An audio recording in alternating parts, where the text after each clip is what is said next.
नमस्कार दोस्तों, स्वागत है आपको हमारे चैनल में। भोजपुरी इंडस्ट्री की मशहूर अभिनेत्री और सिंगर अक्षरा सिंह एक बार फिर सुर्खियों में है। अपनी दमदार एक्टिंग, दमदार गायकी और बेबाक अंदाज के लिए पहचानी जाने वाली अक्षरा सिंह की फैन फॉलोइंग लगातार बढ़ती जा रही है। हाल ही में अक्षरा सिंह ने अपने करियर और निजी जिंदगी को लेकर खुलकर बात की।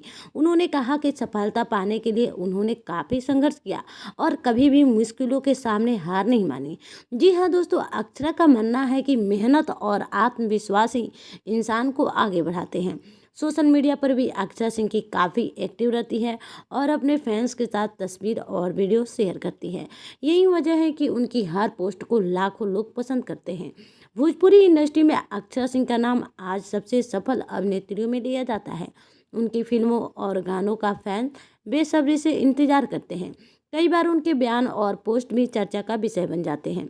अब देखना दिलचस्प होगा कि आने वाले दिनों में अक्षरा सिंह अपने फैंस के लिए कौन सा नया प्रोडक्ट लेकर आती हैं। वीडियो पसंद आया तो लाइक, शेयर और फॉलो जरूर करें। ऐसे ही भोजपुरी खबरों के लिए जुड़े रहिए हमारे चैनल के साथ। धन्यवाद।